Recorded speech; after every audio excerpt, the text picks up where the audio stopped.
आत्मा हैं, आप आत्मिक लोग हैं. Right? You are a spirit being. God made you a spirit. परमेश्वर ने आपको एक आत्मा बनाया है. But what happened when people came to this planet? They became familiar with the physical world. लेकिन जब लोग इस धरती पर आए तो वो इस दुनिया के साथ काफी घुल मिल गए. And when they became familiar, they forgot their real identity. और जब वो इतना ज्यादा घुल मिल गए यहाँ पर, वो अपनी असली पहचान भूल गए. Okay? So people try to be spiritual. तो लोग कोशिश करते हैं कि वो और ज्यादा The आत्मिक बने. reality is that we are not physical beings, but we are spiritual beings living in a physical world. सच बात ये है कि हम लोग शारीरिक लोग नहीं हैं, हम लोग आत्मिक लोग हैं जो एक शरीर में रहते हैं. Right? Amen? Okay, let's open your Bibles to 1 Corinthians chapter 3, verses 1 and 2. पहला कुरिन्थियों 3 का 1 और 2. 1 Corinthians 3, 1 to 2. Yeah. हे भाई 1 and 2. हे भाइयों, मैं तुमसे इस रीति से बातें ना कर सका जैसे आत्मिक लोगों से, परंतु जैसे शारीरिक लोगों से और उनसे जो मसीह में बालक हैं. मैंने तुम्हें दूध पिलाया, अन्न ना खिलाया, क्योंकि तुम उसको नहीं खा सकते थे, वरन अब तक भी नहीं खा सकते हो. Right? Okay. Can you put up amplified version, please? I'll just read it, the amplified version. It says, however, brethren, I could not talk to you as to spiritual men, but as to non-spiritual men of flesh, in whom the carnal nature predominates.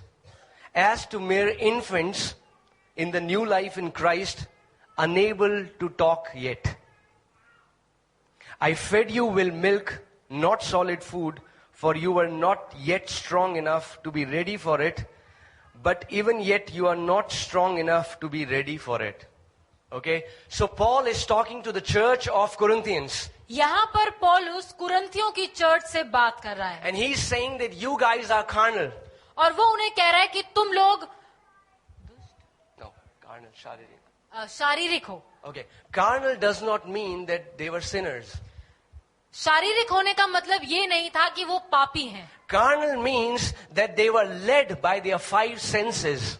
शारीरिक होने का जो मतलब था वो ये था कि वो अपनी जो 5 इंद्रियां हैं उसके अनुसार उनके चलाए चलते थे. And if you are led by your 5 senses, then you are carnal. और यदि आप अपने उन्हीं 5 इंद्रियों के अनुसार चलते हैं तो आप भी शारीरिक हैं. Okay? And if you are carnal, then you cannot walk in the supernatural. और यदि आप शारीरिक हैं तो आप उस दैवी जीवन में नहीं चल सकते. Are you with me? आप समझ रहे हैं? I'll go a little deeper today. Okay? That means that if you behave in a situation exactly as a person who is not born again, then you are carnal. इसका मतलब ये है कि जब आपके जीवन में कोई परिस्थिति आती है तो आप भी वैसा ही व्यवहार करते हैं जैसे कि दुनिया के लोग, तो आप शारीरिक लोग हैं. If you get headache, यदि आपको सर दर्द हो, and please don't mind, if you run to the doctor immediately, you are carnal. और सर दर्द जरा सा होते ही यदि आप डॉक्टर के पास भागते हैं तो आप शारीरिक लोग You हैं. know why? Because you have forgot who you are in Christ. क्योंकि आप भूल गए हैं कि आप मसीह यीशु में कौन हैं. And because you forgot who you are in Christ, you forgot the authority that you have in Christ. और क्योंकि आप भूल गए हैं कि आप यीशु मसीह में कौन हैं, आप अपने अधिकार को भी भूल गए हैं. So what happens? तो क्या होता है? You become afraid and you panic just like any person who is not born again would do. और क्या होता है ऐसी परिस्थिति में? आप भी डर जाते हैं और घबरा जाते हैं और उसी तरीके से व्यवहार करते हैं जैसा कि कोई और व्यक्ति जब उसकी तबीयत खराब होती है वैसा ही करते हैं. Right? Okay? But if we will be carnal, we will never see the supernatural happen in our life. लेकिन यदि हम शारीरिक हो जाएं तो हम कभी भी उस दैवीय जीवन को अपने जीवन में नहीं देखेंगे. Because we will always be wondering if God has actually done something for us or not until we see it, we feel it, we taste it, we smell it or we touch it.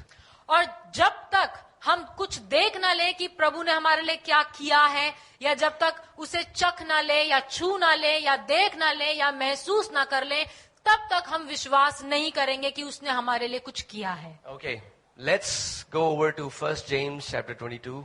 पहला- James 1:22. पहला याकूब 1:22 पे हम चलेंगे. And we'll read till verse 26. And please listen very carefully. परंतु वचन पर चलने वाले बनो, और केवल सुनने वाले ही नहीं जो अपने आप को धोखा देते हैं.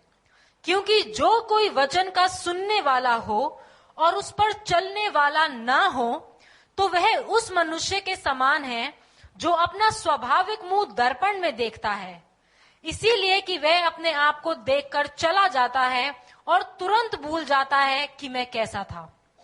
पर जो व्यक्ति स्वतंत्रता की सिद्ध व्यवस्था पर ध्यान करता रहता है, वह अपने काम में इसीलिए आशीष पाएगा कि सुनकर भूलता नहीं पर वैसा ही काम करता है. यदि कोई अपने आप को भक्त समझे और अपनी जीभ पर लगाम न दे, पर अपने हृदय को धोखा दे, तो उसकी भक्ति व्यर्थ है. Okay, I'll read it in English. It says, "But be ye doers of the word, and not hearers only, deceiving yourself." That means you can come to church Sunday after Sunday, listen one sermon after sermon, and all you would be doing is deceiving yourself.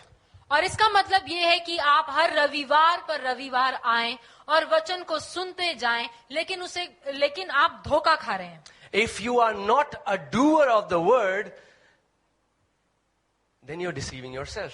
यदि आप जिस वचन को सुनते हैं उस वचन पर चलने वाले ना बने, तो आप अपने आप को धोखा दे रहे हैं. And I'll tell you what the doer of the word means. और मैं आपको बताता हूँ कि वचन को करने वाला या उस पर चलने वाले का क्या मतलब Many है. people think it's a religious statement.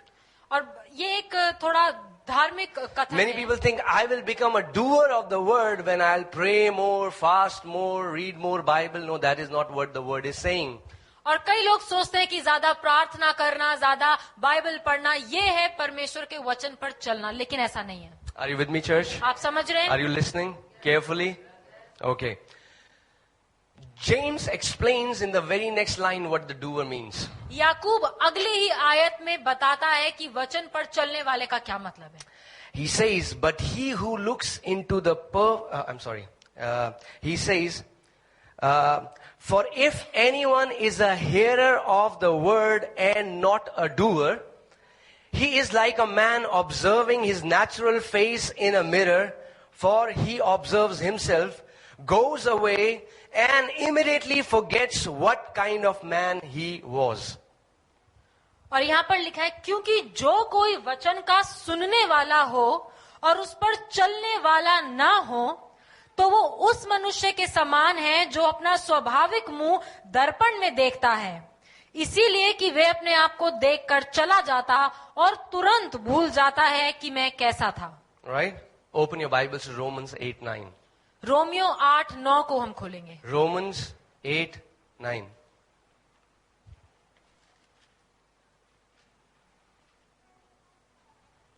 Are you there? Okay. परंतु जबकि परमेश्वर का आत्मा तुम में बसता है, तो तुम शारीरिक दशा में नहीं परंतु आत्मिक दशा में हो. Bible says, but you are not in the flesh, but in the spirit, because the spirit of God dwells within you. और बाइबल कहती है कि तुम शारीरिक नहीं हो पर आत्मिक हो, क्योंकि परमेश्वर का आत्मा तुम में बसता है. Many people think a person who does a lot of work can gain this title to be in spirit.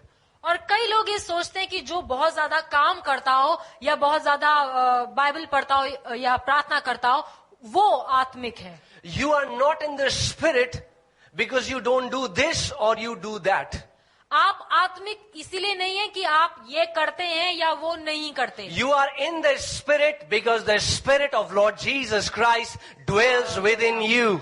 आप आत्मिक इसीलिए हैं क्योंकि परमेश्वर का आत्मा आप में बसता है. So what would be the doer of word? तो परमेश्वर के वचन को करने वाला या उस पर चलने वाला कैसा होना चाहिए? When you saw yourself in the mirror, जब आप अपने आप को इस शीशे में देखते हैं, it tells you that you are not in the flesh but in the spirit. और ये आपको बताता है कि आप शारीरिक नहीं हैं पर आत्मिक हैं, Because the Spirit of God dwells in you. क्योंकि परमेश्वर का आत्मा आप में बसता है. So you keep your Bible down and you spend your whole day in this consciousness that you are not in the flesh but you are in the spirit. When you do that, you become a doer of the word. और आप सारा दिन क्या करते हैं कि आप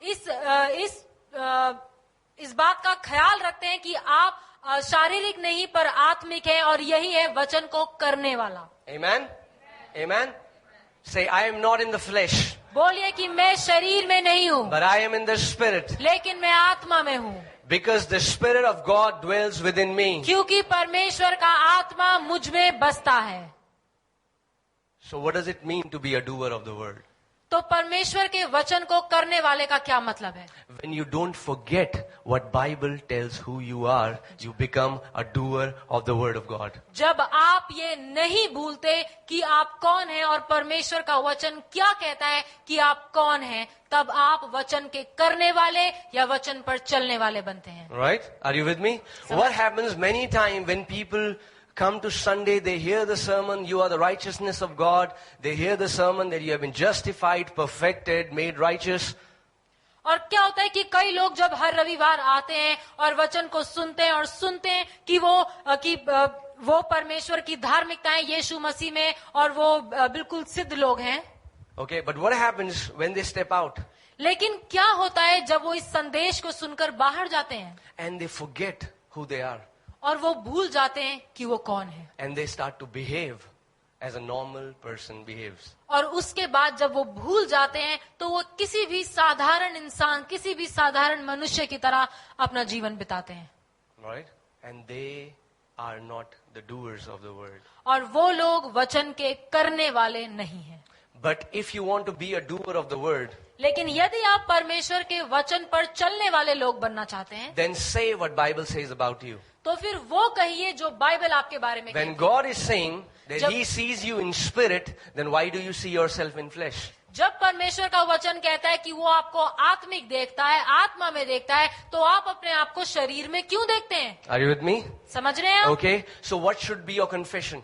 तो आपका मुंह का अंगीकार क्या होना चाहिए? I am not in the flesh, but I am in the spirit, because the Spirit of God dwells within me. और आपको बोलना है कि मैं शारीरिक नहीं हूँ, लेकिन मैं आत्मिक हूँ, क्योंकि परमेश्वर का आत्मा मुझ में बसता है. In Galatians chapter 5 tells us that the work of the flesh are manifest: adultery, fornication, drunkenness, covetousness, and all these things. और गलातियों 5 में परमेश्वर का वचन बताता है कि शारीरिक जो काम है, शरीर के जो काम है, वो तो प्रकट है, जिसमें दारू पीना, झूठ बोलना और गलत काम करना, ये सब है. But they are the works of the flesh, and you are not in the flesh. और वो सारे काम जो है वो शारीरिक है और आप शारीरिक नहीं है. Are you with me, church? आप समझ रहे हैं? You are still doing these things because you think you are in the flesh. आप अभी भी ये काम कर रहे हैं इसीलिए क्योंकि आपको लगता है कि आप शरीर में हैं, शारीरिक हैं. But you are not in the flesh because Holy Ghost dwells within you. लेकिन आप शारीरिक नहीं है क्योंकि परमेश्वर का आत्मा आप में रहता है. And when you are not in the flesh, you don't have any covetousness. You don't have any uncleanness. You don't do adultery. You don't get drunk. You don't do fornication and all these things. और जब आप शारीरिक नहीं तो आप ये सारे काम नहीं करते, ना धर्म के, ना दारू पीना, ना झूठ बोलना, ना गुस्सा करना, कुछ भी नहीं. Because these works are done by people who are in the flesh. क्योंकि ये काम वो लोग करते हैं जो शरीर में हैं. But church, I have a news for you. You are not in the flesh. लेकिन मेरे पास आपके लिए एक खुशखबरी है, आप लोग शारीरिक नहीं हैं. You are in the spirit. आप लोग आत्मा में हैं. The day Holy Ghost came inside of you, you were in the flesh. जिस दिन Sorry, परमेश्वर in the spirit. जिस दिन परमेश्वर का आत्मा आकर आप में बसा, आप आत्मिक हो गए. Amen? Amen. Amen? Amen. But what happens, people who are carnal, born again believers who are carnal, लेकिन वो लोग जिन्होंने नया जन्म पाया है और फिर भी शारीरिक हैं, they are led by their feelings. वो अपनी जो भावनाएं हैं उनके मुताबिक चलते हैं। They come to church when they feel like coming to church. वो चर्च तब आते हैं जब उन्हें लगता है कि उन्हें जाना चाहिए। They go and pray for someone when they feel like praying for someone. जब वो किसी के लिए जाकर प्रार्थना करते हैं जब उनको लगता है कि हमें जाना चाहिए। All प्रार्थना their life is led by feelings. उनका पूरा जीवन में वो कैसे चलते हैं? अपनी भावनाओं के अनुसार। Okay? An updated version of scripture. For as many as are led by the feelings are the carnal children of God. जितने जो कोई अपनी भावनाओं के अनुसार चलाए जाते हैं वो सारे शारीरिक लोग। God has called us to be led by the Spirit of God and not to be led by our feelings. परमेश्वर ने हमें बुलाया ताकि हम आत्मा के चलाए चले, ना कि अपनी भावनाओं के अनुसार। Amen? Amen. Amen? Amen. Okay. So what happens? You have to say what God says for you. अब आपको वो कहना है जो परमेश्वर आपके बारे में कहता है। So कि when आप people who are carnal, when they live right for 5 days. So for example, a person has left smoking. अब मान लीजिए कि कोई शारीरिक व्यक्ति वो उसने 5 दिन के लिए उसने सिगरेट पीना बंद कर And दिया he's counting. 1 day I haven't smoked. और वो काउंट कर रहा है, वो गिन रहा है कि आज 1 दिन हो गया मैंने सिगरेट नहीं P, 2 days I haven't smoked. 2 दिन हो गए मैंने सिगरेट नहीं 3 days I haven't smoked. P, 3 दिन हो गए मैंने सिगरेट नहीं Praise God, I am the righteousness of God in Christ Jesus. P. और फिर वो कहते हैं अरे वाह प्रभु, अब मैं तेरी धार्मिकता हूँ प्रभु यीशु But the मसीह में। 5th day he got weak and he smoked. लेकिन 5वें दिन वो कमजोर पड़ गया और उसने सिगरेट पी ली। And he said, I am a wretched sinner. और फिर वो कहता है ओह मैं तो बहुत बड़ा पापी हूँ। You know what happened? जानते हैं क्या होता है? Okay. Let's go to the Bible. I'll tell you what happened. Let's go to Hebrews chapter 4. इब्रानियों 4 में हम चलेंगे। Come over to Hebrews chapter 4 verses 14. इब्रानियों 4:14 में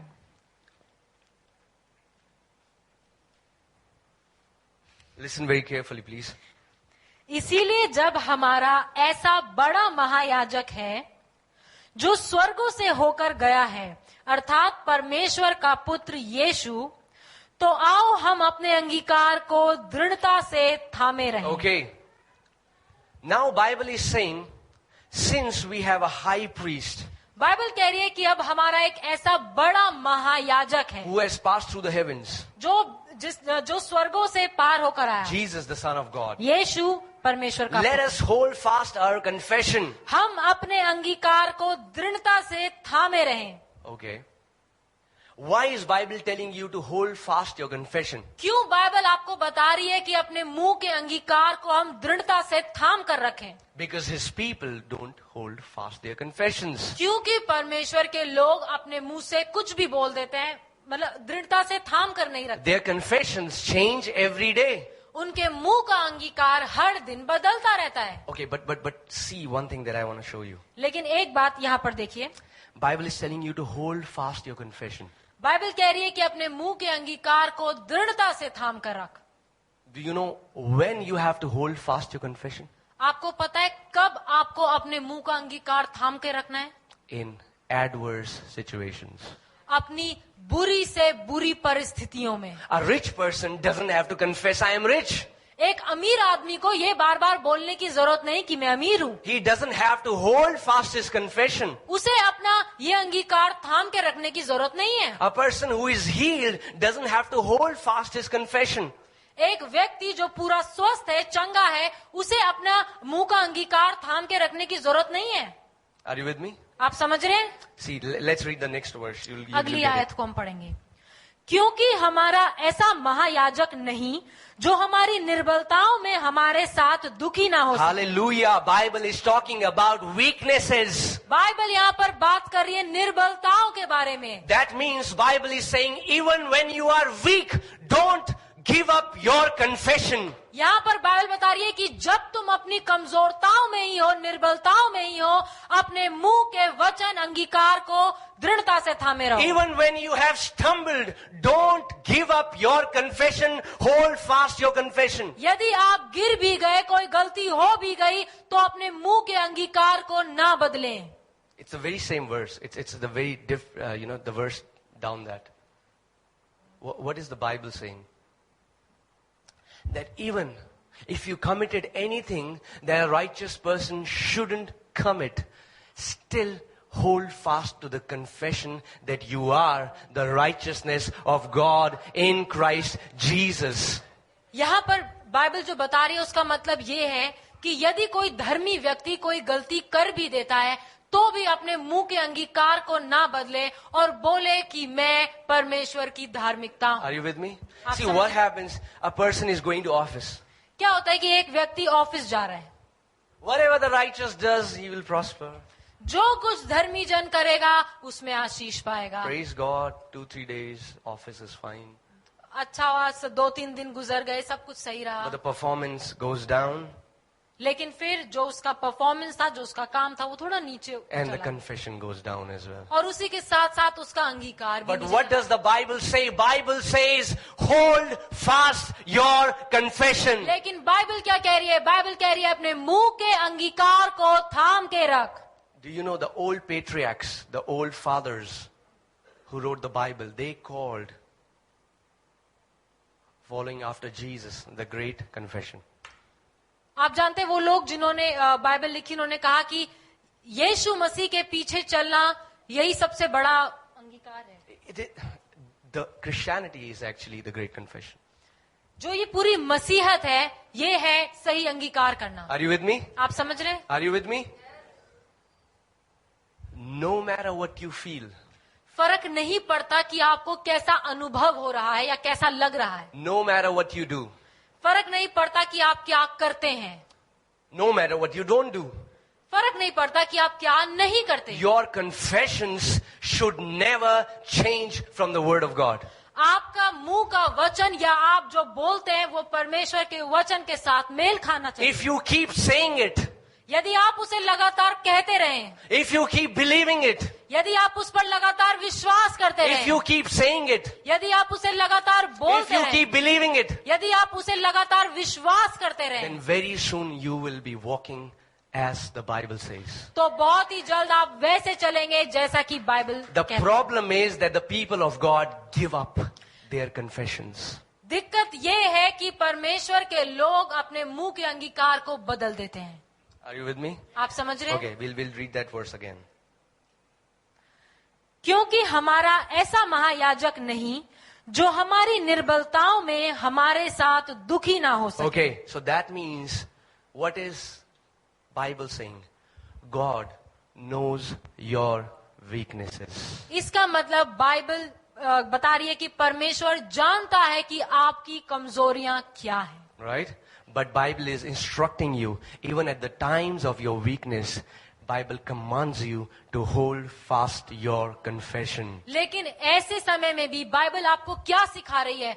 बाइबल सिखा रही है कि गलत अपनी निर्बलताओं में भी अपने मुंह के वचन को हम थाम के रखें। So what happens? Suppose a person is a drunkard, मान लीजिए कि कोई व्यक्ति है जो बहुत दारू पीता है, and when he drinks, he feels condemned, और जब वो पीता है तो उसके बाद उसको बहुत बुरा लगता है कि मैं क्यों पीता and हूँ, his confession comes out और फिर वो मुंह से गलत अंगीकार करता है that I'm a drunkard, और वो कहता है कि मैं तो पियक्कड़ हूँ, and he keeps saying it, और वो उसे लगातार बोलता and रहता he है keeps doing it. और उसे जो बोलता है वही करता भी रहता है। The problem with the born again Christians is the speaking problem. सबसे बड़ी समस्या जो नए जन्म पाए हुए विश्वासियों के साथ है वो है उनके बोलने की दिक्कत, कि वो गलत बोलते हैं। Amen, church? If you will say what Bible says, यदि आप वो कहें जो बाइबल आपके बारे में कहती है, then you will do what the Bible says. तो फिर आप वही करेंगे जो बाइबल आपको करने को I'll कहती say it again. Please listen है। मैं carefully. फिर से कहूंगा, ध्यान से सुनिए। If you say what the Bible says about you, यदि आप वही कहें जो बाइबल आपके बारे में कहती है, then you will do what the Bible says about you. तो फिर आप वही करेंगे जो बाइबल आपके बारे में कहता है। That's why Bible says, be a doer of the word. इसीलिए परमेश्वर का वचन कहता है कि वचन के करने वाले या उस पर चलने वाले बनो। Okay? So, we all learned that we are not in the flesh, but in the spirit. हम सब ने सीखा कि हम लोग शारीरिक नहीं पर आत्मिक लोग हैं। Okay? Now, why some people struggle to walk in the spirit? क्यों ऐसा होता है कि कई लोगों को आत्मा में चलने में बहुत परेशानी या दिक्कत होती Because they don't believe that they are in the Spirit. है? क्योंकि वो लोग विश्वास नहीं करते कि वो आत्मा में है. That's why Paul says, if you live in the Spirit, therefore walk in the Spirit. इसीलिए पौलुस कहता है कि जब तुम आत्मा में जीते हो तो आत्मा में चलो भी. Many people are not able to walk in the Spirit because they don't believe that they live in the Spirit. बहुत से लोग आत्मा में चल इसलिए नहीं पाते क्योंकि वो विश्वास ही नहीं करते कि वो आत्मा में है. Amen? Amen? Are you with me? आप समझ रहे हैं? Are you sure? Very sure?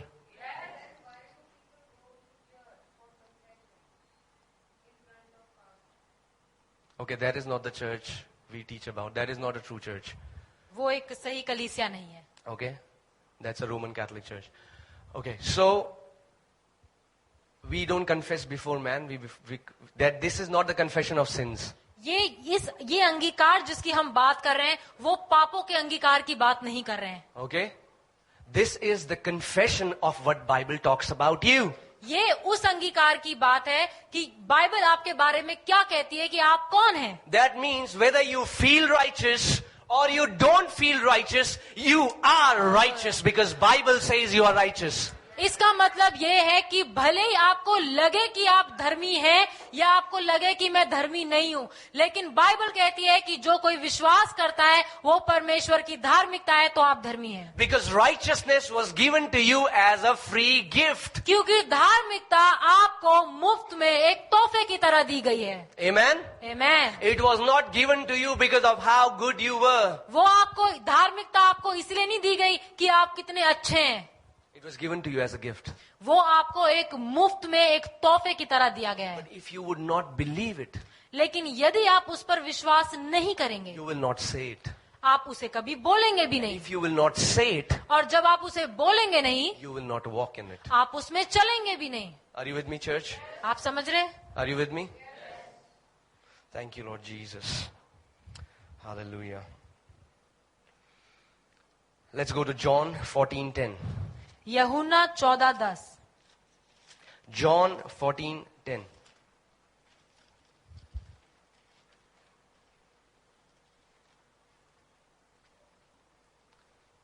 Okay, let me ask you a question. What are you made up of? आप किससे बने हैं? You are made up of spirit and the word.